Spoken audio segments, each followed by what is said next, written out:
What is up, weather enthusiasts? I'm your host, Pat's Path Predictor. Let's get right into the weather.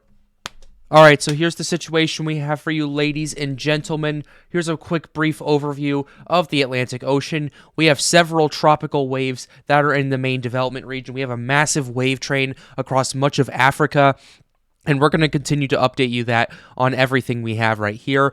I've been talking to my tropical team last night on Storms United. I've also been reaching out to David Schlotthauer, and we're looking at a potential tropical wave that has a potential possibility to develop, as well as a new update on the Sahara dust forecast.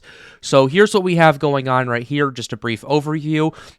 We have this tropical wave that's in the Atlantic right now that's kind of a little bit disorganized, meandering through the main development region right here. I'm not really that interested in that. It has showing no signs of development over here, so I'm not too worried about this. This area of interest right here, this tropical wave rather, this potentially could develop right there, but I've been looking at the models. I haven't really seen that much really in regards to this thing, although it has a huge core of deep convection and everything like that.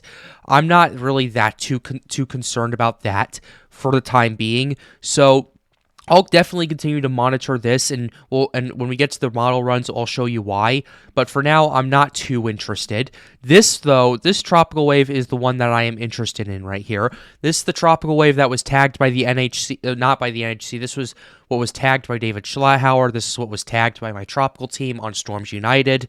And this is the one I'm paying attention to, as it has the potential to develop as conditions down the road do look like they're going to improve.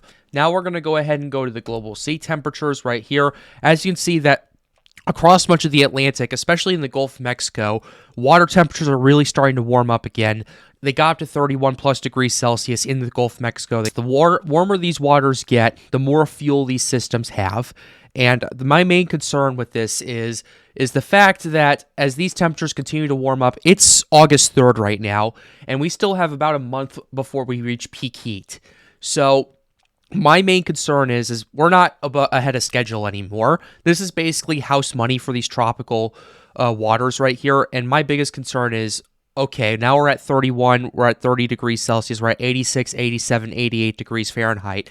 How high can this go before things start to cool down? How high can this go before things start getting active?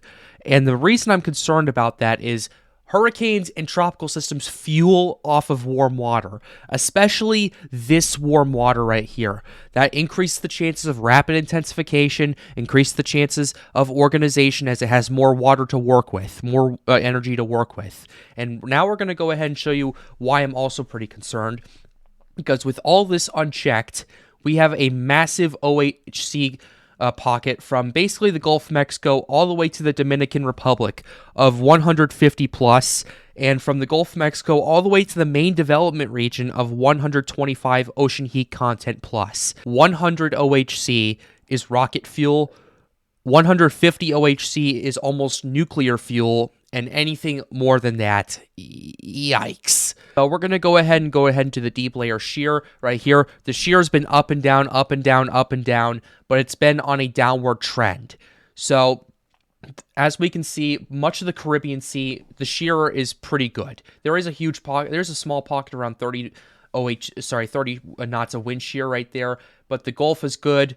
The Western Main Development Region is good. Eastern Caribbean is good. There is some more shear in the Main Development Region, and you're going to see these fluctuations like this all the way up until next month.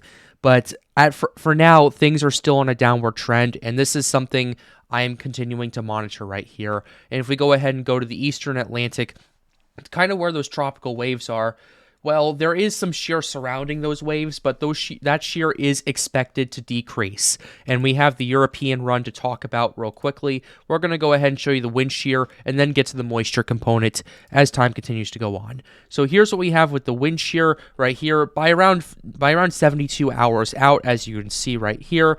The Caribbean does start to see a bit more shear right here. Gulf is pretty clear. Pretty much most of the main development region where this is clear. There is still like some 20, 25, 30 knot shear across parts of the northern main development region, but that's not too much in comparison to where we were before. We were seeing 50, 60 knots of shear in some cases, especially in July. So it's on a downward trend. So that already in itself is pretty concerning. Now we're going to go ahead and show you the moisture component. This is what's holding it back. Even though we have low wind shear, and even though we have very, very warm waters across much of the Atlantic, there's not enough moist air for anything to really develop. And the Sahara dust is what's really saving us right now. It's the last line of defense. I've been saying this like a broken record, but things do start to get a bit more moist by around day 4 to day 5, especially in the main development region over here. And then as time continues to go on, this is August 12th, this is 10 days out, we do start to see a potential ridge building up, which could increase the shear in the short term, but in the long run, in the main development region in the Caribbean Sea, across much of the Atlantic basin over here, and in the Gulf, we're going to see a decrease in shear. Compared this to last year, we were still seeing a lot of high shear, and that's why we weren't really seeing that much development at this point last year. One of the things my tropical team was telling me was basically, according to what the GFS is showing, at least about 2 weeks out, we start seeing a low pressure system starting to form near the Sahara Desert right here that will basically knock the Sahara dust out and start pushing it up towards Europe, which once that happens, it limits the Sahara dust moving through the Atlantic. It limits the basically shield we have right there, the shield wall we have, and by that point, tropical systems are more likely to develop across the Atlantic. Like this whole system we have right here on August 19th, that's pretty much going to be the last massive Sahara dust dump that we have for quite a while, and it comes off of the Atlantic Ocean, it comes off the Sahara around August 12th, and then about half of it actually starts pushing up to Europe, and the other half goes into the Atlantic. Now we're going to go ahead and show you the European ensemble runs that we have pulled up right here. We're going to show you the European GFS and GPS ensembles about those two tropical waves that we were mentioning earlier.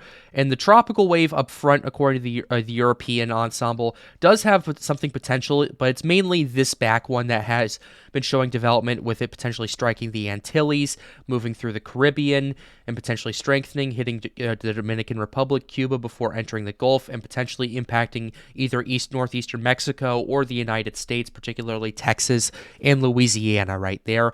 Definitely something to monitor, but this is 15 days out by the time it gets to the Gulf. For now, just take it with a grain of salt. The GFS, however, as you can see, this is basically that tropical wave that's coming off the coast of Africa right now.